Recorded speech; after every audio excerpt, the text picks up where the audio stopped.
is full of cowards. We suffer from a pandemic of cowardice. We've never suffered from any other pandemic the last 3 years. People are absolutely and utterly cowards, and they do to me what they did to me to scare people.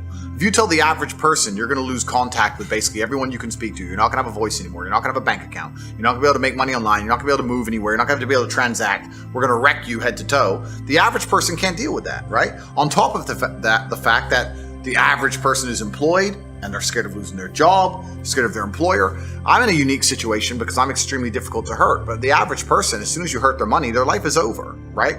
And that's what we've got. We've got to a level of cowardice amongst the population where people are just going to sit there and ignore objective reality because they're scared of having this cancellation weapon used against them. So yeah, you're right. It's not that people don't agree with us. It's not that we're not saying the things that everyone knows are intrinsically true. It's that everybody is afraid to say it. And that can only end when everybody stands up and stops agreeing and playing this game and stops being cowards. We need mass numbers of people to say, no, I'm allowed an opinion. You know what, Nigel Farage, and since UKIP ended, I don't even know about his politics nowadays. I don't even know what he's doing. But he says something that was really interesting. He was asked about who runs the world, and I guess the person was trying to set him up for a question about the elites. And he said, truthfully, I'll tell you who runs the world. We do. Because we decide how much of this crap we're going to put up with. The problem is we're putting up with too much of it. The problem is everyone's a coward. And you're right, I get the same thing. Wow, thanks for saying it. Why don't you say it? And everyone is just terrified.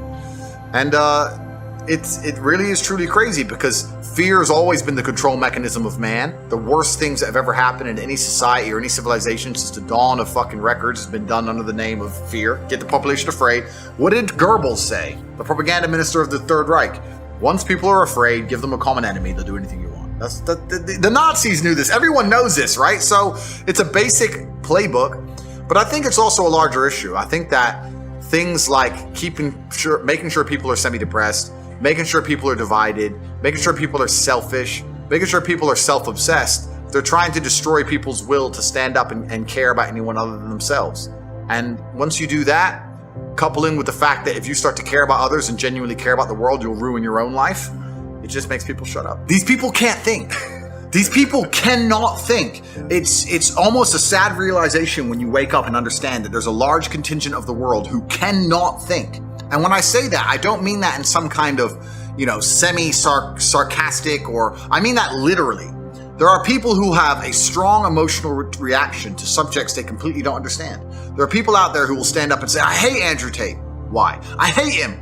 He needs to go to jail. Like, okay, why? I hate him. Why? They don't know why.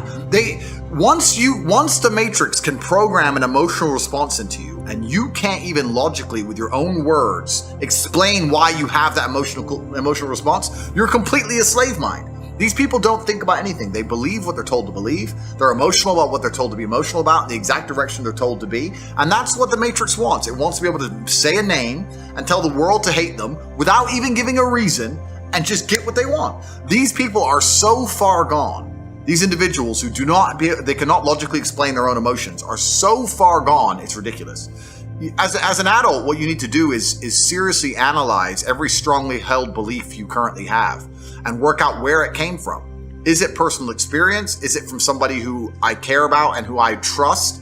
Is it from what the news has said? Why do I believe this so much? Why do I have an emotional response to this? Where did it come from? People don't do that. They just sit there, watch the news, watch social media. I'm supposed to hate this guy, so I now hate this guy. So I know exactly what you're talking about, Zuby, because you're right. These people cannot think. They cannot even give a reason. There's a guy on TikTok who walks around and says, have you heard of Andrew Tate around college campuses? And people go, yeah. And he goes, do you like him? And they go, no. Why? He's a misogynist. What's misogynist mean? And then they can't answer. They don't know they don't even know what it means. Like it's almost sad. But then you live through the last 3 years and you realize that, yeah, people can't think. There's a large contingent of the world that truly cannot think. It's scary. Yeah, it is kind of scary. I mean, it's so interesting because as someone who knows you, and privately and publicly, I've defended you a lot this year because people have been saying super wild stuff, and people don't. I posted actually when were we in Romania? 2020. Yeah. I posted. It was while they were in the process of taking away your accounts. I posted a photo. That's what's crazy. But the reason they'll gloss over all of that is because, like I said, you have to ignore your own eyes. That's what they want. When you're fully slave-minded, What I will genuinely state this as a fact. I will state this as a fact, even though I don't know it's a fact, but I would love for someone to do the study. Go out there in the world and ask 100 people if you like Andrew Tate or not. And the ones who say yes and the ones who say no, do an IQ test. And I guarantee you, the biggest idiots out there, when I see people who dislike me and I see them trying to explain why, it doesn't even make sense. It doesn't even make sense. It's English, but it doesn't make logical sense. And yeah, they'll come at me with the garbage about being a misogynist, etc.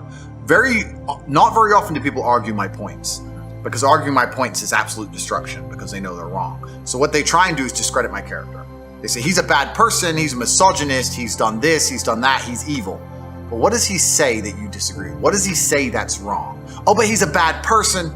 They can't argue against my points.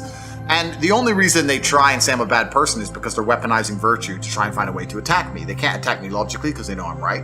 They can't attack my successes as a man or as a person. They can't say I'm not successful. They can't find anything bad to say about me besides bald, which they probably come at you with. But they say, where's your hair? It's like, okay, cool. I shaved it off. Which is ridiculous in and of itself. But then they say, okay, well then he's a bad person. And the thing about it is, once they understand that the only way they can attack you is by saying you're a bad person, it doesn't matter once that you prove them wrong. They're not interested in the truth. They're not interested in truth. You can sit and say, here's proof he's not a misogynist. Here's proof he has no criminal record, never done anything wrong. Here's proof he's a nice person. Here's proof he gives to charity. Here's the orphanage he built. Here's the dogs he rescued. Here's the millions he's given away. Here. They don't want to see it. They're just blind to it. They're like, no, I ignore my own eyes. That can't possibly be true because the media told me this guy must be bad. And they're slave-minded. And what's actually scary is that these people genuinely believe that they're the good people of Earth. And it's always completely the opposite. Those who can be programmed by the media machine and the matrix to just be slave-minded and not think for themselves are the exact ones who always commit the most atrocities. These are always the people who end up doing the most heinous shit. And when you ask them why, they're like, oh, well, at the time, I just put on the gas chamber, newspaper told me to, oops. That's who these people are. So whenever I see a slave-minded person, it's not just a matter of going, oh, well, you're a dummy. I look at them with genuine disdain. I look at you and think you're actually a bad person. You're genuinely evil. You cannot think for yourself. I don't even see you as a person I ever want to get to know or I'd love to deprogram you, but it's impossible. These people are genuinely the worst people on the planet. And it's kind of convenient that all the people who dislike me are the worst people on the planet. So it's fine. I don't have to talk to them anyway. But if you read any history book, read any of it, all the most heinous shit committed by humanity were people who just couldn't think for them fucking selves.